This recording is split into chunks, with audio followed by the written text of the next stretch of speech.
Alors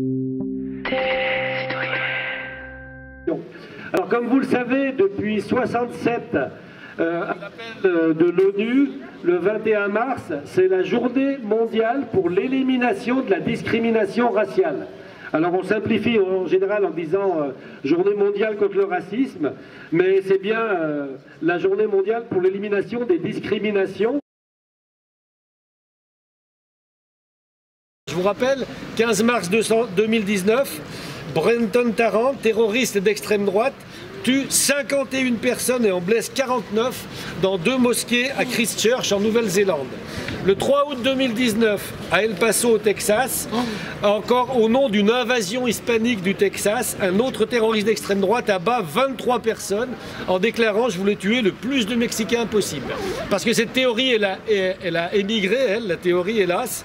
Et voilà à quoi ça peut mener les propos, les écrits racistes et xénophobes. C'est pour ça qu'on doit les combattre sans relâche à chaque occasion.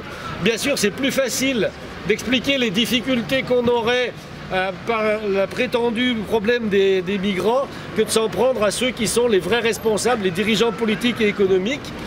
Il y a là une forme pour moi de paresse intellectuelle, le refus de regarder les choses en face, de réfléchir, de prendre du recul, et puis une lâcheté, parce que c'est quand même plus facile de s'en prendre à des gens qui sont plus fragiles économiquement qu'à ceux qui nous dirigent, parce qu'évidemment, comme ils nous dirigent, eh ben, ils n'hésitent pas à s'en servir. Alors on a en France aujourd'hui des discriminations dans pratiquement tous les domaines. En matière de logement, quand on a un nom d'origine étrangère, c'est un obstacle pour avoir une location, même si on est fonctionnaire, donc français, avec un salaire correct, eh ben, on a 20% de chances de moins d'attraper un logement que si on a un nom français. Et vous avez peut-être entendu aujourd'hui, il y a eu une étude qui vient d'être faite, la moitié des agences immobilières pratiquent la discrimination raciale ou alors permettent aux propriétaires de la pratiquer. C'est 1 sur 2, c'est-à-dire que ça n'évolue pas, ça n'a pas changé depuis 5 ou 6 ans. La discrimination, elle peut être aussi exercée par l'État. On sait qu'il y a un racisme endémique dans la police française, que ça existe les contrôles aux faciès, que c'est une réalité quotidienne et que certains policiers violents sont plus violents avec les gens racisés qu'avec les personnes supposées étrangères ou immigrées qu'avec les personnes qui sont supposées ne pas l'être.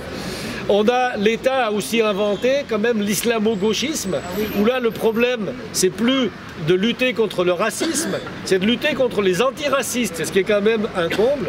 Et les lois sécuritaires, une partie des lois sécuritaires est clairement, ouvertement islamophobe. On voit aussi avec le traitement différencié des réfugiés ukrainiens et des migrants maghrébins ou africains. Alors quelle est la différence entre un réfugié et un migrant ?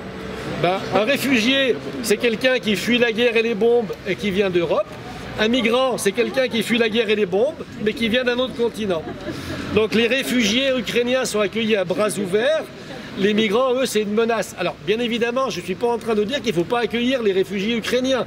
Bien sûr qu'il faut les accueillir dans les meilleures conditions possibles. Il n'y a pas de problème là-dessus. Mais je rappelle quand même qu'il n'y a pas si longtemps, aider les réfugiés, c'était un délit, voire un crime. Je vous rappelle Cédric Héroux et d'autres, qu'ils ont été victimes de persécutions pour avoir voulu empêcher les gens de mourir de faim à leur porte.